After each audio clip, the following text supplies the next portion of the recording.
Assalamualaikum warahmatullahi wabarakatuh. Perkenalkan, nama saya Sofiatun, Sarjana Keperawatan Nurse, Magister Keperawatan. Saya diangkat menjadi dosen pada 1 Januari tahun 2022 dan ditempatkan di program studi D4 Fisioterapi, Departemen Kesehatan, Fakultas Vokasi Universitas Airlangga Surabaya. Saya diberi tugas mengajar mata kuliah fisioterapi tumbuh kembang dan reproduksi dasar. Walaupun saya mengajar di program studi fisioterapi, namun mata kuliah fisioterapi tumbuh kembang dan reproduksi dasar masih sesuai dengan bidang keilmuan saya di bidang keperawatan. Karena di dalam pembelajaran dan pelayanan fisioterapi pada anak tetap harus disesuaikan dengan pertumbuhan dan perkembangannya, di mana konsep tumbuh kembang dan reproduksi dasar di bidang fisioterapi maupun di bidang keperawatan pada dasarnya adalah sama. Sedangkan ditinjau dari rumpun keilmuan, ilmu keperawatan juga serumpun dengan ilmu fisioterapi, yaitu di bidang kesehatan. Mata kuliah fisioterapi tumbuh kembang dan reproduksi dasar membahas tentang konsep tumbuh kembang anak dan proses penata laksanaan fisioterapi untuk berbagai kondisi patologis pada anak. Mata ajaran ini juga membahas tentang gangguan pertumbuhan, perkembangan fisik dan fungsional gerak. Fokus ajaran adalah pada konsep tumbuh kembang normal dan abnormal, yaitu refleks primitif, kelainan tumbuh kembang, senam hamil, postnatal care, teknik pijat bayi, fisioterapi pada kasus di neonatal intensive care unit, fisioterapi pada kasus neurologi anak, dan fisioterapi pada kasus muskuloskeletal anak. Berdasarkan rencana pembelajaran semester, mata kuliah fisioterapi tumbuh kembang dan reproduksi dasar diselenggarakan pada semester 4 dengan beban studi 1 SKS, total pertemuan dalam satu semester 14 kali tatap muka dengan 2 kali evaluasi UTS dan UAS. Dengan capaian pembelajaran mata kuliah, yaitu mahasiswa, pertama, mampu memahami konsep tumbuh kembang dan menerapkan pada bidang klinis fisioterapi. Kedua, mampu memahami konsep fisioterapi anak melalui proses pemeriksaan sampai perencanaan tindakan untuk berbagai kondisi patologis yang berkaitan dengan gangguan pertumbuhan serta perkembangan pada anak. Salah satu materi yang ditugaskan pada saya adalah menyampaikan konsep tumbuh kembang dan reproduksi yang akan saya sampaikan secara luring dengan model pembelajaran DIE. Pertemuan pertama perkuliahan saya awali dengan delivery, yaitu menyampaikan RPS dan kontrak belajar, bahan ajar serta sumber referensi maupun tugas-tugas individu serta metode assessment. Selanjutnya, saya melakukan interaksi langsung di kelas, yaitu menyampaikan materi konsep tumbuh kembang dan reproduksi pada pertemuan kedua dengan metode ceramah, tanya jawab, dan diskusi kasus.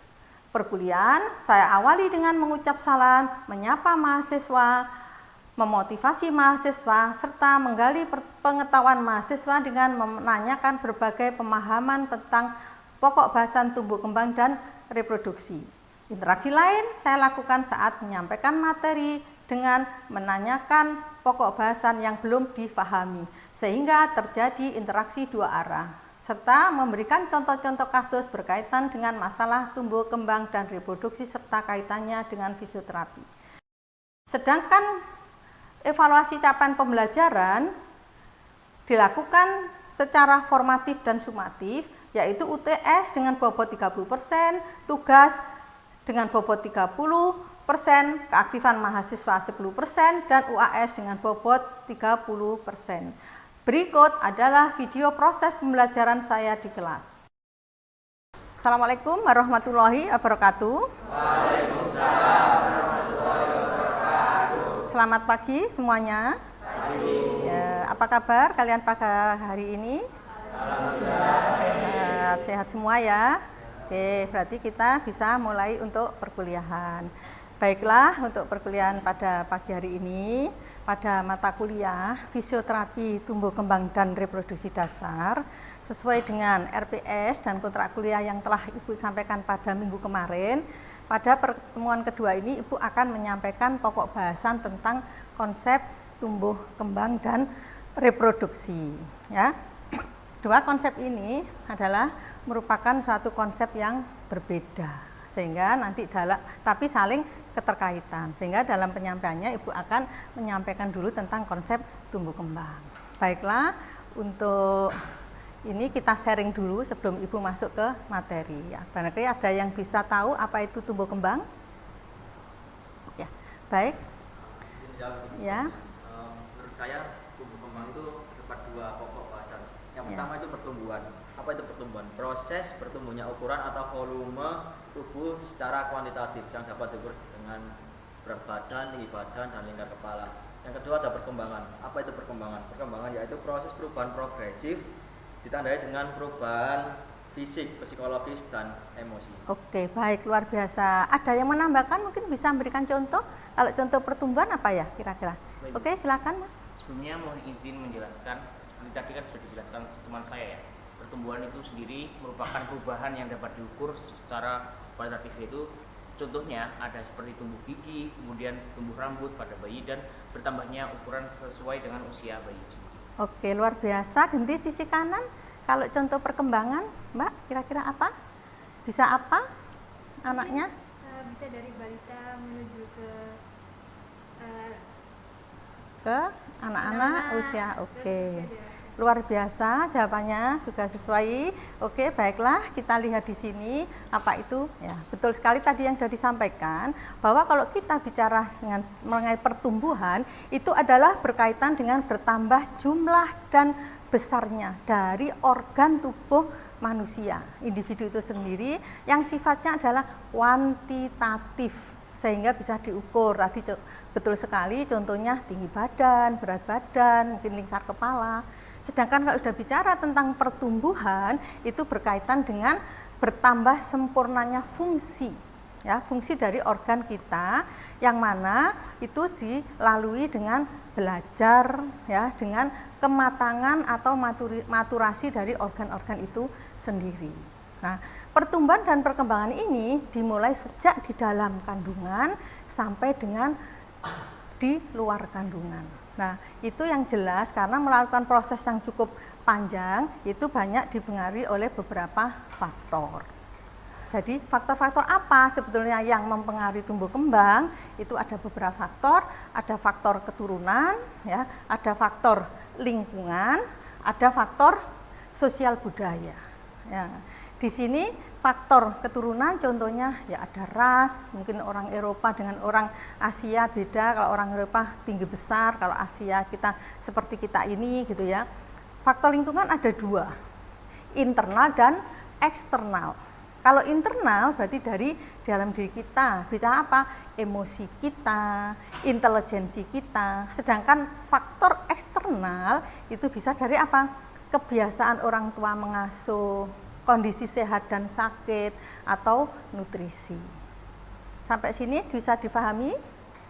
Ya, ada yang mau bertanya dulu? Oke, gantian ya, sisi kanan. izin bertanya Ibu, itu kan dijelaskan tadi urutan anak dalam keluarga itu mempengaruhi ya. Oke. Itu boleh dijelaskan?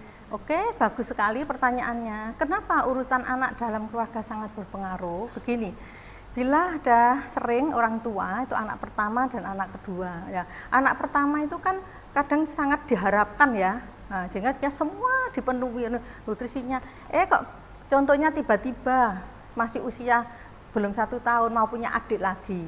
Perlakuannya kan sudah berbeda.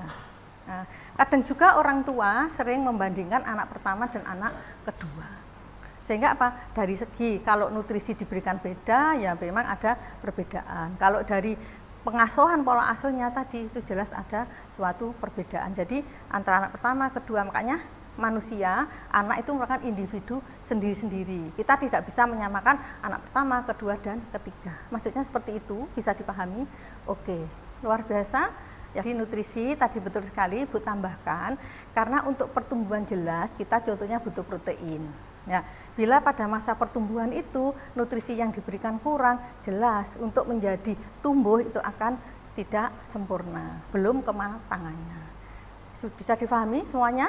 Oke, Ibu lanjutkan.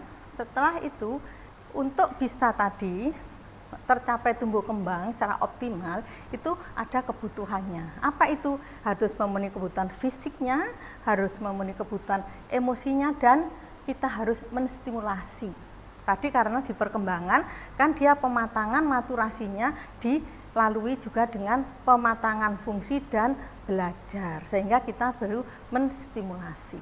Ya, yang kita kenal dengan 3S, asa, asih, dan asuh. Ya. Nah, tadi saya sampaikan ya, kita dalam menempuh ya tumbuh kembang itu ada tahap-tahapnya. Mulai di dalam kandungan, yaitu mulai terjadi konsepsi atau pertemuan sel telur dan sperma sampai dengan sebelum lahir. Nah, itu juga terjadi tumbuh kembang yang luar biasa, ada trimester 1, trimester 2, dan trimester 3. Nah, contohnya di trimester 1 akan terjadi pembentukan organ secara keseluruhan. Di trimester 2 mulai bertambahnya organ besar organ tersebut, dan berikutnya adalah nanti di masa partus. Masa partus itu masa saat melahirkan. Di sini tidak terjadi tumbuh kembang. Tapi apa yang terjadi saat melahirkan itu akan sangat mempengaruhi pertumbuhan perkembangan selanjutnya. Contohnya apa? Saat ibu melahirkan secara spontan, ternyata tiba-tiba ibu tidak kuat untuk mengejar mengeluarkan janin sehingga janin kepalanya berhenti di jalan lahir. Dia akan kejepit, dia keluar, tidak bisa nangis, akhirnya biru. Nah, kita sebut dengan sianosis. Nah, jelas di situ ada kekurangan oksigen ke otak, terjadi suatu penjempitan. Itu akan mempengaruhi. Berikutnya masa partus, setelah lahir dibagi menjadi ada masa bayi, masa anak usia awal, anak tengah, anak lanjut, dan dewasa serta lansia. Gitu ya. Sedangkan di usia bayi dibagi dua. Neonatus dan bayi, anak usia awal terkenal kita dengan sebutan prasekolah, dibagi menjadi dua, toddler dan usia sekolah. Berikutnya adalah anak usia middle dan later childhood, itu adalah pubertas dan remaja.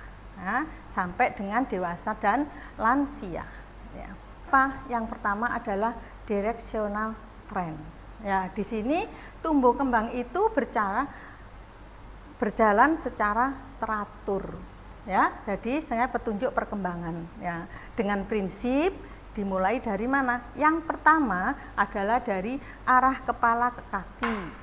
Contoh bayi gitu ya, ketika dia sudah lahir, dia jelas akan latihan mengangkat kepala dulu. Baru dia nanti duduk, dia tengkurap, akhirnya jalan. Yang berikutnya dari arah near to forward direction, yaitu dari anggota gerak yang paling dekat dengan pusat jauh. Contohnya apa? Ya, karena kalau dia tidak bisa langsung menggenggam, ya, dia langsung melambaikan begini. Berikutnya adalah dari simple to kompleks, sama tadi. Jadi setelah dari organ yang dekat dengan pusat, dia akan melatih, ya, ininya secara dari mulai gerakan yang sederhana sampai dengan gerakan yang kompleks. Ya. Berikutnya, ya, ini akan dipengaruhi oleh apa? Cepat lambatnya, yaitu stimulasi yang diberikan. Berikutnya adalah sequential trend. Nah, di sini adalah dimensi dari tumbuh kembang itu sudah dapat diprediksi. Kita sudah tahu anak ini usia ini waktunya apa. Contohnya, sebelum anak merangkak, jelas dia akan tengkurap dulu, gitu ya. Jadi sebelum dia berjalan, dia berdiri, tidak bisa tiba-tiba tengkurap langsung berjalan. Jadi kita bisa memprediksi, jadi memang sudah ada tahapannya. Nah, yang berikutnya adalah masa sensitif. Nah, di sini adalah nanti berkaitan dengan ke perkembangan mikroorganisme. Jadi maksudnya apa? Saat contoh usia 1-3 tahun terjadi perkembangan otak yang meningkat, di situ anak sakit.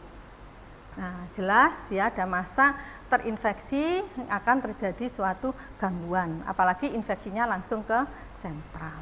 Berikutnya berkaitan dengan masa optimal. Nah, di usia 1-3 tahun terjadi optimal pertumbuhan otak. Kalau tadi terinfeksi mengganggu, nah di sini adalah kesempatan kita. Secara sekuental kita kan bisa memprediksi waktunya. Karena apa? Stimulasi yang kita berikan cukup tinggi, nutrisi kita penuhi, tinggi protein yang kita berikan pada anak kita latih, sehingga apa? Pertumbuhan dan perkembangan dicapai secara optimal.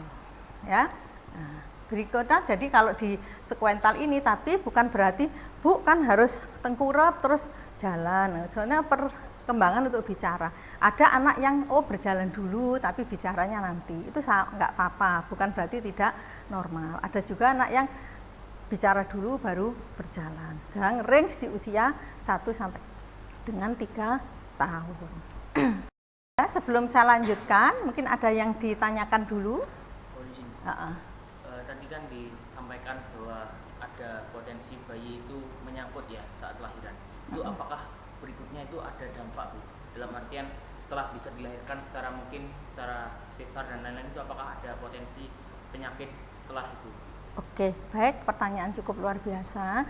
Tadi waktu Ibu menyampaikan di tahapan tadi ya Mas ya, tumbuh kembang, itu ada masa partus. Yang mana masa partus atau melahirkan itu tidak terjadi tumbuh kembang, namun apa yang terjadi saat melahirkan itu sangat mempengaruhi tumbuh kembang berikutnya. Tadi saya jelaskan menyangkut begini, orang melahirkan itu kan perlu tenaga yang luar biasa untuk mengeluarkan janin dari rahim. Itu melalui jalan lahir. Lah, saat dia orang tua tidak mampu untuk mengeluarkan, kepala janin akan berhenti di tengah jalan. Nah, itu sangat bahaya bagi seorang bayi atau janin yang mau dilahirkan. Nah, saat terjadi ini Mas, itu sesuatu bisa terjadi apa? Bayi akhirnya tidak bisa bernafas.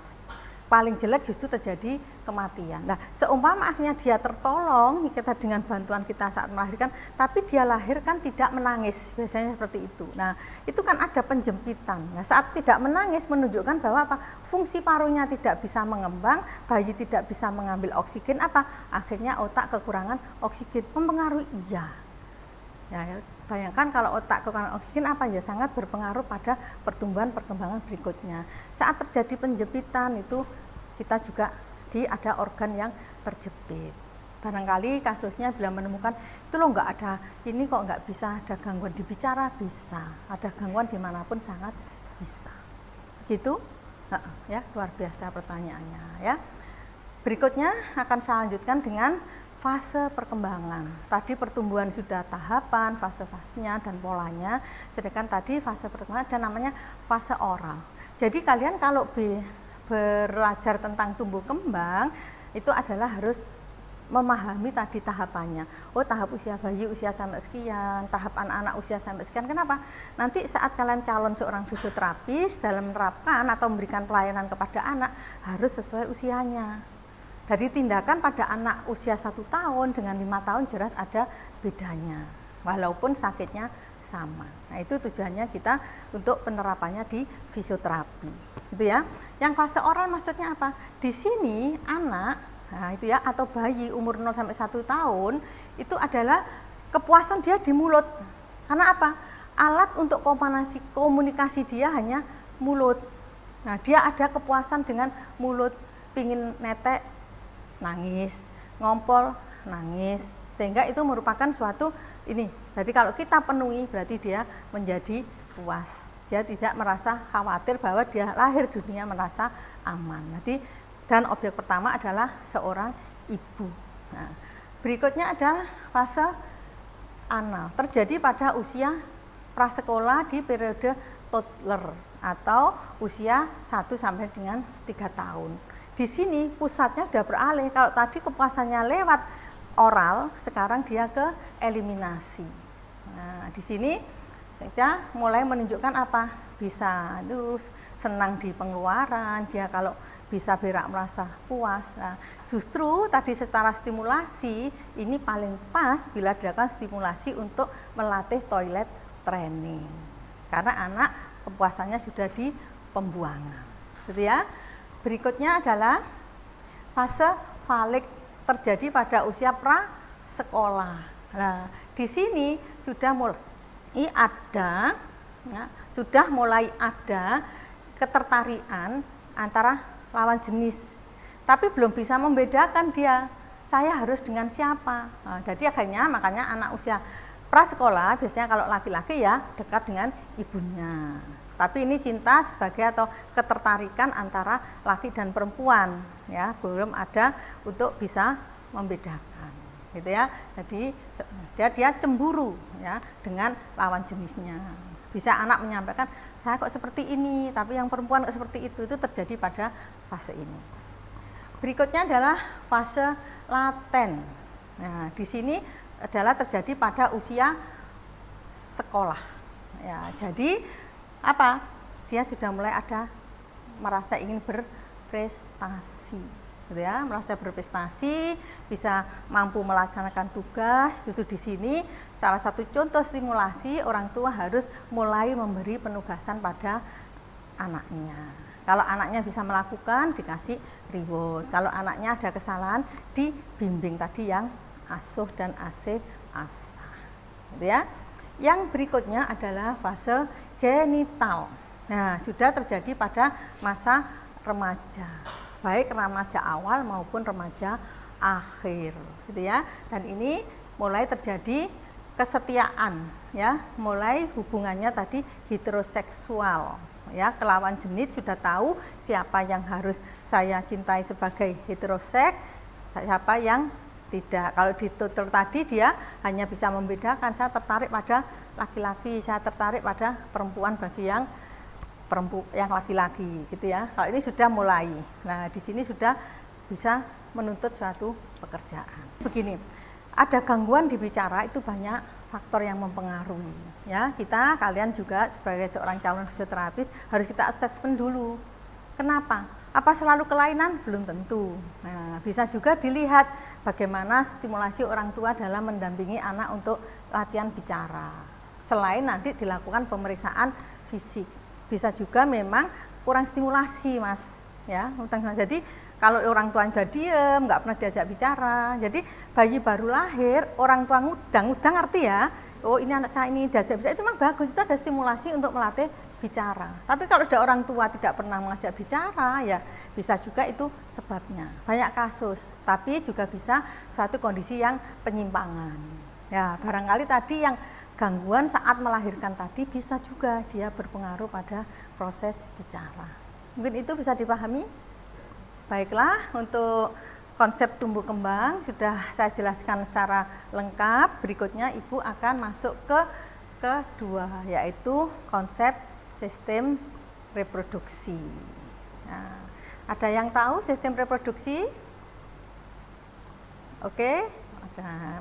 Belum ngantuk kan? Oke, di sini. Nah, kalau sudah bicara sistem reproduksi itu definisinya adalah memang suatu sistem biologis memang yang fungsinya untuk menghasilkan keturunan yang jelas terjadi dari organ-organ reproduksi. Organ reproduksi adalah laki-laki dan perempuan. Ya, berikutnya adalah reproduksi itu kenapa harus dipelajari, karena memang kita manusia itu untuk melestarikan, ya, melestarikan keturunan kita, yaitu baik laki-laki maupun perempuan. Tadi di alat reproduksi tadi sudah saya review bahwa terjadi dari anatomi dan fisiologi. Ini organ laki-laki yang ada tadi testis, ada penis, ada vas deferens dan lain sebagainya. Berikutnya adalah organ perempuan. Tadi betul sekali sudah disampaikan, ada uterus, ada tuba falopi bagian dalam, ada serviks, ada vagina. Dan ini dulu sudah didapatkan di semester 2, Ibu mereview, ya. Berikutnya untuk mereview juga bahwa reproduksi terdiri apa? Nah, untuk tadi melestarikan keturunan ada proses pembentukan sel kelamin. Kalau yang laki-laki disebut dengan proses spermatogenesis. Terjadi di mana? Di testis, gitu ya. Kalau perempuan, proses pembentukan sel kelaminnya disebut dengan proses oogenesis. Ya, terjadinya ala di ovarium. Nah, setelah sel telur itu matang, gitu ya, dia akan dikeluarkan dari ovarium, ya, namanya adalah ovum. Itu sudah matang, dia masuk ke dalam uterus, ya, masuk ke dalam uterus. Nah, itu nanti kalau tidak ada kalau tidak ada sel sperma yang masuk, berarti tidak terjadi kehamilan, terjadilah yang namanya menstruasi. Bagaimana proses menstruasi nanti akan Ibu sampaikan pada pertemuan berikutnya, ya. Nah, kalau ada sperma yang masuk, terjadilah pembuahan, yaitu yang disebut dengan fertilisasi, yaitu bertemunya sel telur dan sperma, yaitu di dalam organ reproduksi dalam perempuan, yaitu di uterus, ya. Tadi setelah kita pelajari tentang organ reproduksi, bahwa kita masuk ke kesehatan reproduksi, yaitu suatu kondisi sehat fisik, mental, spiritual, dari biopsikososial spiritual tentang reproduksi yang didapatkan dengan perkawinan. Ini garis bawahnya, dan dia bisa selaras, seimbang dengan anggota keluarga maupun masyarakat. Ada kasus seorang anak umur 3 tahun gitu ya, diperiksakan ke poli tumbuh kembang. Nah, di situ dilakukan pemeriksaan bahwa berat badannya hanya 9 kilo, tinggi badannya hanya 70 cm. Dia bicaranya belum lancar ya, dia tidak, riwayatnya memang orang tua sibuk ya, bekerja pagi sampai malam, yang merawat membantunya, nutrisi kurang. Nah, dari kasus ini kita bahas, ibu hanya menanyakan ya, nah dia juga pernah riwayat sakit kejang 1 kali. Nah, riwayatnya untuk berobat juga karena orang tuanya tidak di rumah, oleh yang merawat ya diberikan obat sendiri, kadang diperiksakan ke bidan terdekat. Nah, gangguan tumbuh kembang apa kira-kira yang terjadi pada anak ini? Siapa yang bisa menjawab atau ya? Luar biasa. Gambarnya itu stunting. Stunting, oke. Untuk faktor penyebabnya itu bisa karena kurangnya nutrisi. Oke, luar biasa, betul ya, betul sekali. Di sini didapatkan kasus ini, anak ini terjadi stunting, kekurangan nutrisi. Nah, faktor penyebabnya apa ya ini? Ya, begitu pentingnya ASI sebenarnya. Dia PASI, nggak ditunggui ya, dan orang tua tidak mendampingi, sehingga memang betul sekali karena nutrisi kurang terpenuhi, anak sulit makan, juga akhirnya terjadi gangguan di pertumbuhan. Nah, sekarang dilihat siapa lagi, ini ada gangguan di perkembangan. Kira-kira apa, Mas, bisa tahu? Gangguan perkembangannya itu kan dia tidak bisa, udah 3 tahun bicaranya 1-2 kata. Gangguan perkembangannya itu mungkin dari bayinya itu keterlambatan bicara. Oke. Penyebabnya kira-kira? Mungkin tidak ada komunikasi, jarang berkomunikasi dengan orang tua. Oke ya, luar biasa. Kebetulan kasus ini tadi sama yang ditanyakan oleh Mas Daniel.